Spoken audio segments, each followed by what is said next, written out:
रहे हैं कि भाई साहब अगर वाकई वहाँ पर चोरी हुई है, डकैती हुई है, तो फिर चुनाव का बहिष्कार कीजिए। दुर्गा पूजा आ जाएगा तो क्या होगा, पंडालों को काले कपड़ों से ढक दिया जाएगा। भ्रष्टाचार के कितने आरोप लगाने की कोशिश की, नहीं लगा पाए। आपने कहा चौकीदार चोर है, चोर बनाने की कोशिश की। आप कह रहे हो कि SIR रोक दीजिए, क्यों? क्योंकि हम नहीं चाहते। बीजेपी के लोग कह रहे हैं कि जो यहाँ हुआ, अयोध्या में जो हुआ बाबरी का, वही अगर आप करोगे तो वो बंगाल में भी हो जाएगा, कोई बड़ी बात है नहीं। कर्नाटक जिसमें कह लीजिए मनी बैंक, वो राज्य कब आपके नीचे से चला जाएगा आपको नहीं पता है। मंत्री ने एक बात और कही, ये बड़े गौर करने वाली बात है, आपके पास में मुद्दे नहीं है, आपको नहीं पता घेराव कैसे करना है, मेरे पास में आ जाइए, मैं कोचिंग दे दूंगा। कभी कहते हैं कि मैं लोकतंत्र पर कोई खतरा नहीं आने दूंगा, अगले दिन पत्रकार पूछ ले तो कहते हैं मेरा लोकतंत्र से क्या लेना देना। आप बिहार घूम रहे थे, आपको बिहार के लोगों के बारे में कुछ नहीं पता, बिहार के मिजाज के बारे में कुछ नहीं पता। दर्शकों, भारत के बंटवारे का आधार क्या था? भारत क्यों बटा था, या पाकिस्तान क्यों बना, या बाद में अगर बांग्लादेश अलग हुआ तो क्यों हुआ?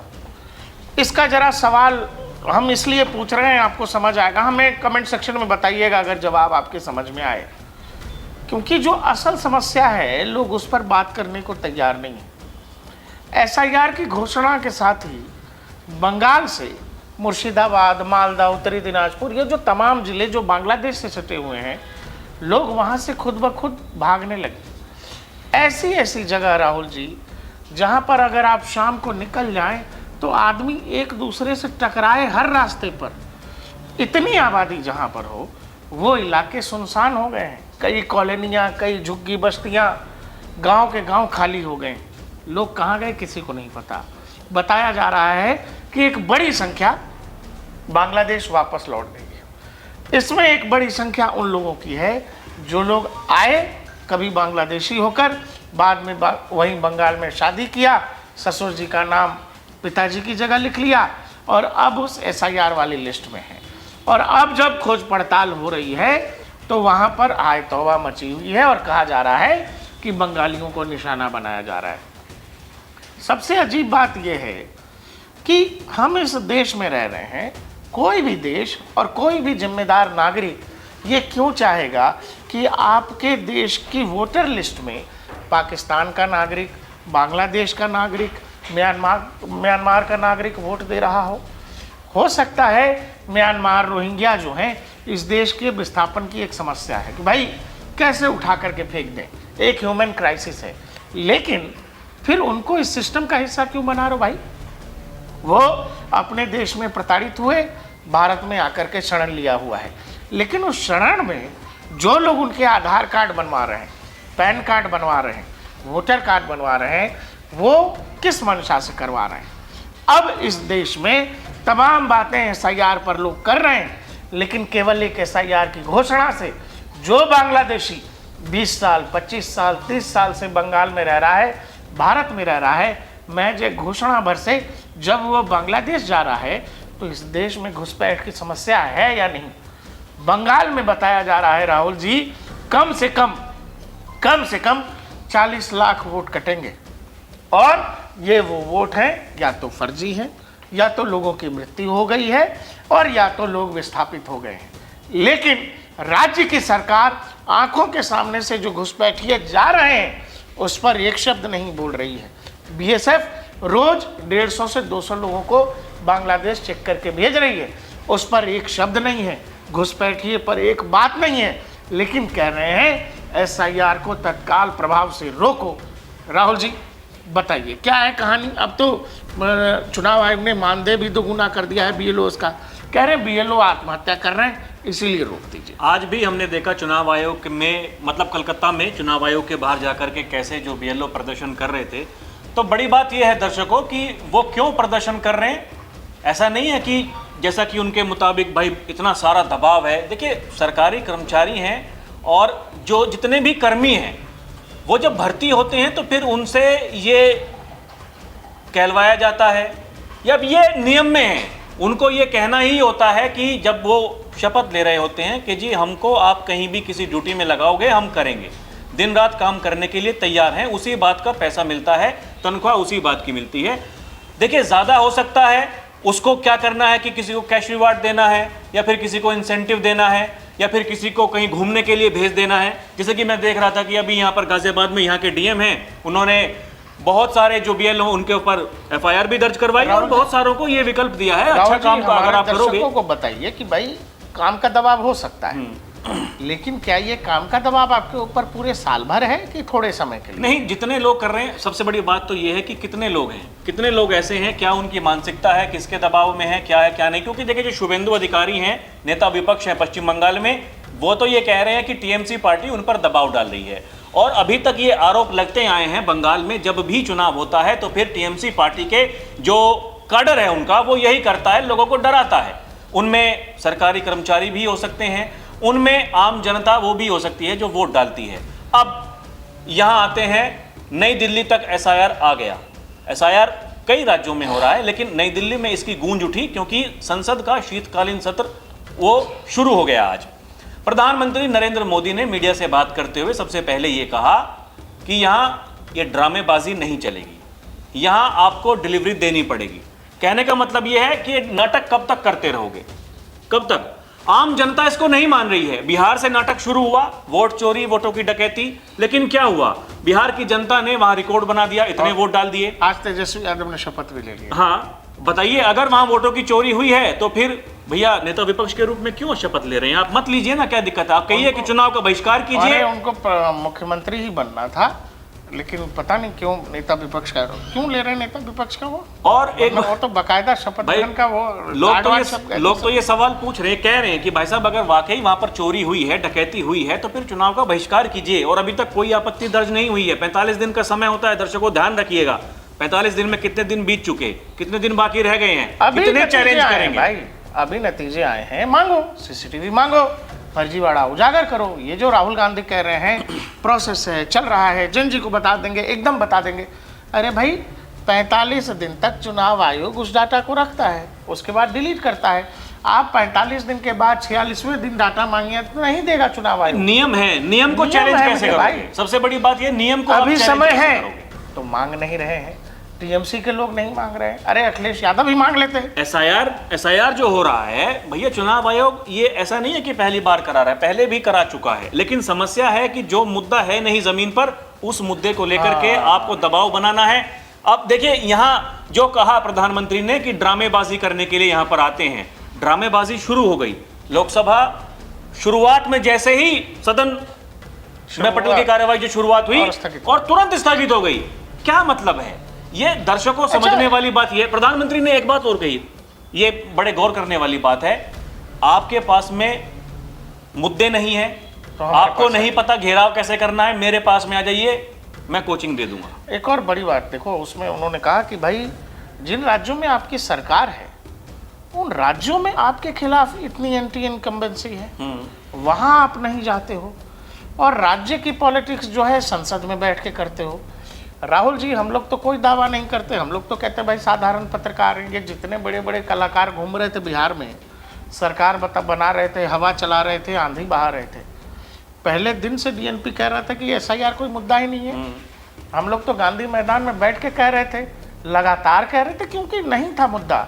और ये सही बात है कि आप दिल्ली में संसद के अंदर इस तरह से जब संसद को बाधित करते हो, बोर्ड प्ले बोर्ड दिखा करके, आपको लगता है जनता क्या सोचेगी इस पर? अरे भाई, आप हमसे कह रहे हो कि आपका वोट कट रहा है, आज जाके हम 2 दिन बाद वोट डाल देते हैं, तो वोट अगर हमारा कटा ही नहीं, वो कोई मुद्दा ही नहीं है। आज मैं अखिलेश यादव को सुन रहा था, कह रहे थे कि जी जेन्युइन वोटरों का जो है नाम कट रहा है।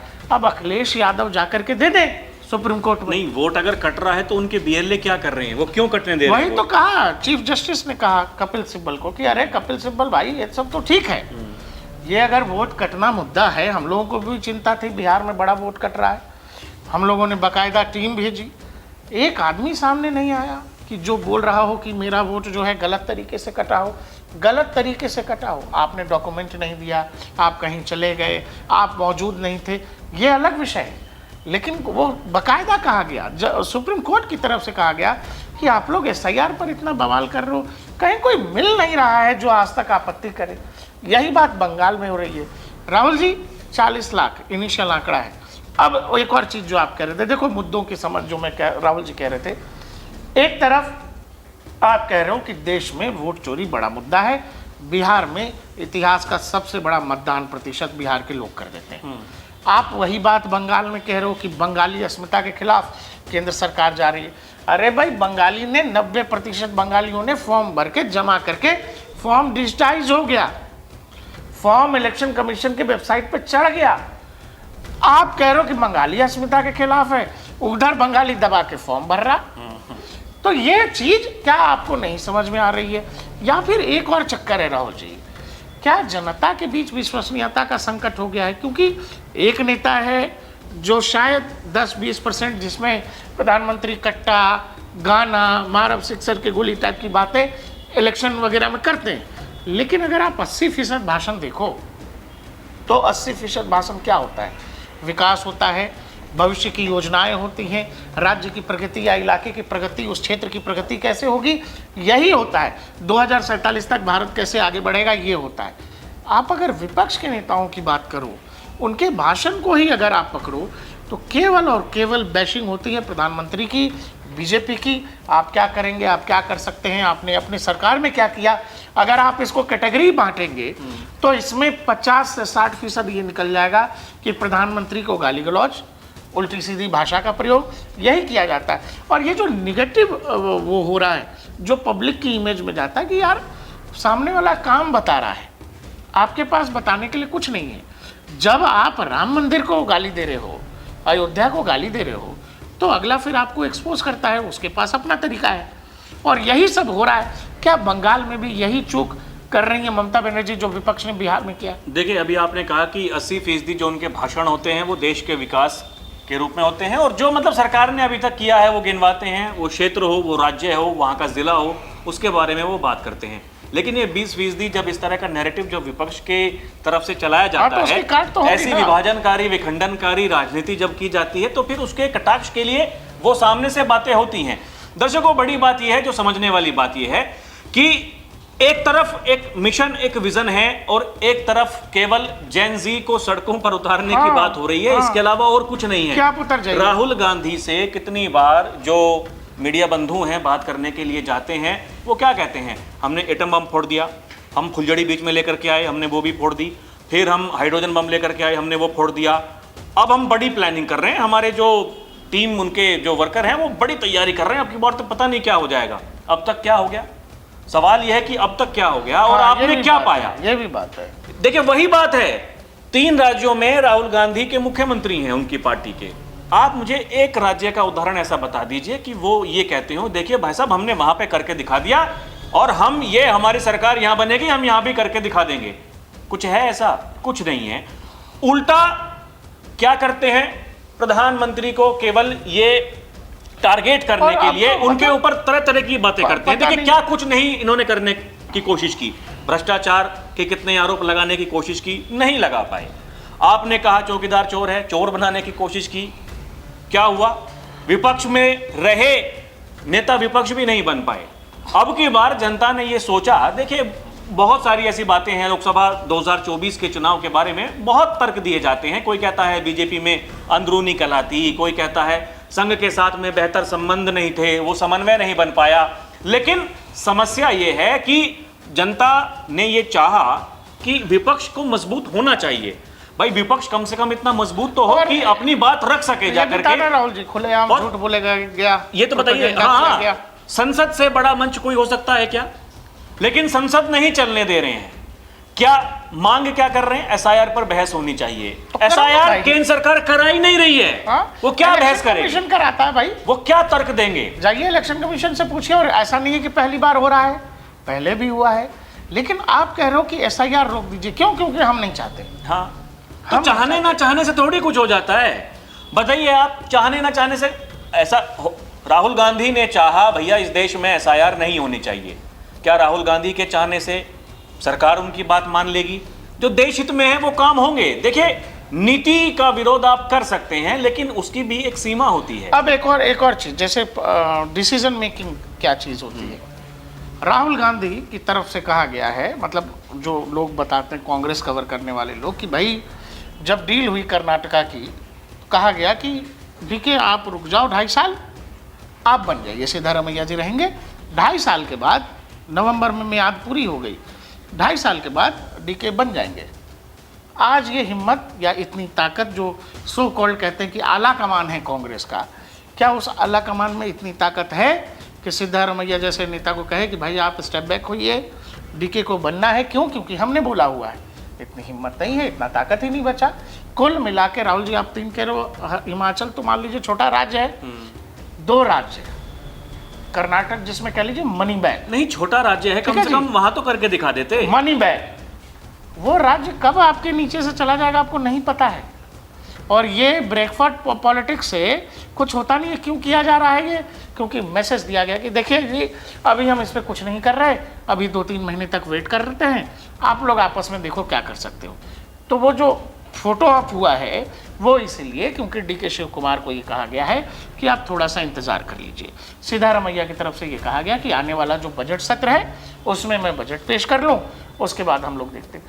अब जब डिसीजन में भाई आप 10 लोगों के बीच बंद कमरे में अपनी कही गई बात जब अपने लोगों से नहीं मनवा पा रहे हो, आप क्या बात करते हो कि आपको देश का पता है और देश के मिजाज का पता है और देश की पॉलिसी का पता है। आप बिहार घूम रहे थे, आपको बिहार के लोगों के बारे में कुछ नहीं पता, बिहार के मिजाज के बारे में कुछ नहीं पता। अरे यही कहानी अभी आ गई राहुल जी कि बताया कृष्णा लवरों को कि बदलाओ सबको जो जीत गए हैं। तो बोले जी सर यही बैठे हैं 2 सोफे पे, 3 इधर 3 इधर, कुल 6। तो बोला इतना ही है सर, लेकिन 2010 से ज़्यादा है, 2010 में हम लोग 4 जीते थे, पूरा हॉल ताली बजा रहा है। ये हाल है कांग्रेस का। तो दर्शकों, इसीलिए आप लोग ये समझिए कि जो SIR की प्रक्रिया है, SIR की प्रक्रिया, भाई मेरा नाम अगर नहीं है तो हम जाएंगे, प्रूफ देंगे, नाम आ जाएगा, इसमें आफत क्या है। लेकिन ये सारा का सारा चक्कर ये है कि इस देश का एक पॉलिटिकल इकोसिस्टम ऐसा है जिसने यहाँ से बाहर के लोगों को इस देश की वोटिंग सिस्टम का हिस्सा बना दिया। अब जो लोग 2003 के बाद से जो लोग नए वोटर लिस्ट में आए होंगे उनसे मांगा जा रहा है प्रूफ। अब अगर उनके पास प्रूफ नहीं है तो फिर वो भाग रहा है बांग्लादेश या फिर जहाँ का भी है वो भाग रहा है। यही मेजर परेशानी। और वो वोट बैंक इतना बड़ा वोट बैंक है जिसका कोई हिसाब किताब नहीं है। उनके पास हमसे आपसे ज़्यादा डॉक्यूमेंट्स हैं, उनके पास सब कुछ है, आधार कार्ड भी है, वोटर ऐसे बहुत सारे हैं राहुल जी जिसके पास वोटर ID, आधार कार्ड, बैंक डिटेल सब है, राशन कार्ड है। लेकिन अब वो बांग्लादेश जा रहा है। राज्य की सरकार एक बार मुंह नहीं खोल रही है, एक बार मुंह नहीं खोल रही है कि ये घुसपैठी है, इस देश की बड़ी समस्या है। जबकि यही ममता बनर्जी लोकसभा में चिल्लाती थी, लेकिन आज अपनी सरकार है तो इस पर कोई बात ही नहीं कर रही है। उस समय सत्ता में आना था, संघर्ष कर रही थी, तो फिर ये सारे मुद्दे लगते थे। विपक्ष में जब थे तो ऐसा लग रहा था कि ये बहुत बड़ा मुद्दा है। देखिए, क्योंकि वही तो वोटर हैं जो पहले वाम खेमों का वोटर था, वो वोटर शिफ्ट हो गया TMC के लिए। जैसे पहले देखिए दिल्ली में कांग्रेस की सरकार थी, फिर आम आदमी पार्टी आई, तो वही जो कांग्रेस का वोटर था उसने आम आदमी पार्टी को वोट देना शुरू कर दिया, तो फिर उनकी सरकार बन गई। ठीक ऐसा ही बंगाल में है। बंगाल में जो वाम खेमे जिनके थे, जो वोटर थे, वही तो वोटर शिफ्ट हो गया वो TMC की तरफ में। वोट बैंक वही है। अब समस्या इस बात की है कि जिस वोटर को आप अभी तक अपने साथ में रखे हुए थे, जो उन्होंने इस अक्सर जो आधार कार्ड आप बता रहे हैं, पैन कार्ड बता रहे हैं, सब कुछ ये वहीं का बनाया हुआ है। अब ममता बनर्जी को ये लगता है कि अगर ये वोटर नहीं रहेंगे तो फिर सरकार में कैसे आएंगे। दूसरी तरफ देखिए, एंटी इनकम्बेंसी भी कोई चीज़ होती है। 15 साल से लगातार सरकार में है और फिर वही दर्शकों उदाहरण वाली बात होती है कि 15 साल में ऐसा कुछ तो नहीं कर दिया आपने कि आप उदाहरण दे सकें। देखिए, हमने बंगाल को गरीबी मुक्त कर दिया है, बेरोजगारी नहीं है। बात करें पॉलिसी मॉडल की या राज्य के मॉडल की, इवन नीतीश कुमार की बहुत बात होती है कि भाई नीतीश कुमार ने बहुत काम किया बिहार में, क्योंकि किया है, लोग इसीलिए उस पर बात करते हैं। देश में गुजरात मॉडल की खूब बात हुई, देश में उत्तर प्रदेश मॉडल की आजकल खूब बात होती है। और इसके अलावा नवीन पटनायक के मॉडल की खूब बात हुई जब वो उड़ीसा में होते थे, विरोधी भी उनकी तारीफ करते थे। लेकिन आप ये बताइए, इतने समय से ममता बनर्जी बंगाल में है, बंगाल मॉडल की कोई चर्चा होती है? बंगाल की चर्चा आप कब होती है? दुर्गा पूजा आ जाएगा तो क्या होगा, पंडालों को काले कपड़ों से ढक दिया जाएगा, रामनवमी के जुलूस नहीं निकलेंगे, मुहर्रम के जुलूस निकल रहे हैं तो दुकान और इधर उधर सब बंद करा दिया जाएगा, स्पेशल व्यवस्था दे दी जाएगी। ये जो स्पेशल ट्रीटमेंट हो रहा है वहाँ पर, और एक खास तबके का ही लगातार हो रहा है, इस लेवल का अपीसमेंट है वहाँ कि लगातार डेमोग्राफी चेंज हो रही है। पिछले 20 साल में जो बंगाल की जनसंख्या बढ़ी है उससे 4 गुना ज़्यादा वोटर लिस्ट में नाम है राहुल जी। और ये वो ज़िले जो खासकर बांग्लादेश से सटे हुए ज़िले हैं। डेमोग्राफी मैंने इसीलिए आपसे वीडियो की शुरुआत ही इसीलिए की कि देश बटा किस लिए था भाई। लोगों ने कहा कि भाई हमको हमारे मजहब के लोगों के साथ रहना है, तो वो चले गए। जिनको ये देश चाहिए था वो यहीं है। बावजूद इसके अगर पश्चिम बंगाल और असम जैसे राज्यों में डेमोग्राफी एक बड़ी समस्या बन रही है और ये उन लोगों की वजह से है जो यहाँ के हैं ही नहीं, तो क्या इस पर बात होनी चाहिए कि नहीं होनी चाहिए? मुर्शिदाबाद में 70% से ज़्यादा डेमोग्राफिकल चेंज है और अब तो बंगाल के कम से कम अगर जनगणना हो जाए, सही बात है, हो जाए तो कम से कम 10-12 जिले ऐसे होंगे जिनका रेशियो राहुल जी 30% से लेकर 70% तक जा सकता है। आपने बिहार के सीमांचल पर खूब बात की है। वेस्ट बंगाल, इस देश की डेमोग्राफिक समस्या इतनी बड़ी हो रही है वेस्ट बंगाल की, जिस पर लोग बात करने से बच रहे हैं। आपके बात करने से बचने से कुछ नहीं होगा। आप अब तो आंखों से दिख रहा है। आपने कहा कोई समस्या नहीं है, कुछ नहीं है, बंगाली अस्मिता के खिलाफ एनआरसी करा रही है सरकार, लेकिन केवल एसआईआर से कि आप वोटर लिस्ट है तो प्रूफ दे दीजिए।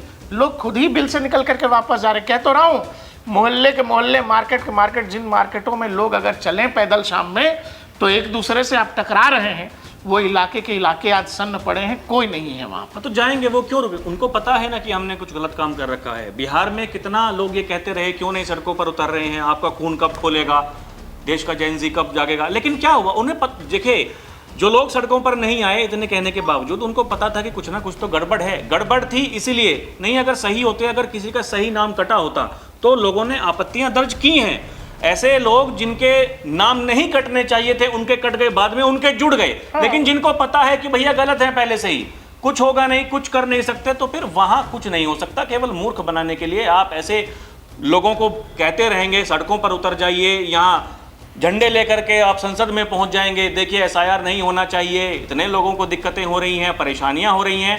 तो ये समझने वाली बात उन्हें है जो लोग नहीं बोल पा रहे हैं। ये मुर्शिदाबाद का ही वो विधायक है, कलाकार, जो कह रहा है कि वहां पर बाबरी बना देगा, मुझे कोई नहीं रोक पाएगा।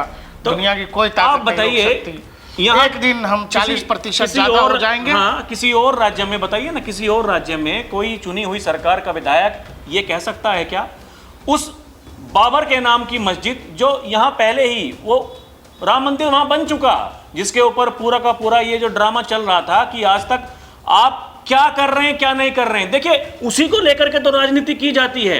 आज भी यही ड्रामेबाजी की जा रही है कि वहां पर, और पार्टी कुछ बोलने को तैयार नहीं है। विधायक कह रहा हम नींव रखेंगे यहाँ पर, बीजेपी के लोग कह रहे हैं कि जो यहाँ हुआ अयोध्या में जो हुआ बाबरी का, वही अगर आप करोगे तो वो बंगाल में भी हो जाएगा, कोई बड़ी बात है नहीं। लेकिन पार्टी का कोई आधिकारिक बयान है नहीं, कह रहे हैं हमें कोई मतलब है नहीं। बताइए वो पार्टी का विधायक नहीं है क्या? यही तो दिक्कत होती है। एक वो औरंगजेब का महिमा मंडन करता है महाराष्ट्र में, अबू आजमी विधायक समाजवादी पार्टी का, योगी तो उसके बारे में कहते हैं उसको यहाँ उत्तर प्रदेश में भेज दीजिए, उसका इलाज हम कर देंगे। अभी तो योगी नहीं पहुंचे हैं बंगाल, जिस दिन पहुंचेंगे उस दिन तो देखना वो क्या कुछ बोलेंगे, क्या कुछ करते हैं दर्शकों। क्योंकि शुभेंदु अधिकारी लगातार वो ये कहते हैं कि योगी जैसा मुख्यमंत्री यहाँ बंगाल में कोई होना चाहिए। यहाँ इतने जो दिक्कतें हो रही हैं, ये जो घुसपैठियाँ यहाँ पर आकर के गरीबों के हकों पर डकैती डाल रहे हैं, ये कहानियाँ नहीं होंगी। तो बात वही है, ड्रामेबाजी करने से आप ये चाह रहे हैं कि सत्ता में आप बने रहेंगे, तो होने वाला है नहीं। जो देश के प्रधानमंत्री नरेंद्र मोदी कह रहे हैं कि ड्रामेबाजी अगर करनी है, बहुत आपको मौके मिलते हैं, जाइए कर लीजिए, लेकिन कम से कम जो निर्धारित समय है संसद का शीतकालीन सत्र, ये तय हुआ पहले कि ये इतने दिनों तक चलना है, तो वो चलने देना चाहिए। सरकार बहुत सारे ऐसे विधेयक लेकर के आ रही है, जन कल्याण में है, जिनको पारित होना चाहिए, कानून बनने चाहिए। लेकिन अगर आप ऐसे तख्तियां लेकर के वहाँ हा हुल्ला करेंगे संसद में जाकर के, तो फिर ये अच्छी बात इस देश के लोकतंत्र के लिए नहीं है। जिस देश के लोकतंत्र को बचाने की आप बात करते हैं, बताइए लोकतंत्र कैसे बचेगा? हाँ, लोकतंत्र कैसे बचेगा? वो तो कहते हैं कि कभी कहते हैं कि मैं लोकतंत्र पर कोई खतरा नहीं आने दूंगा, अगले दिन पत्रकार पूछ ले तो कहते हैं मेरा लोकतंत्र से क्या लेना देना, मेरा बचाने की जिम्मा नहीं है। तो केवल जैन जी बचाएंगे, मेरा बचाने का कोई जिम्मा नहीं है।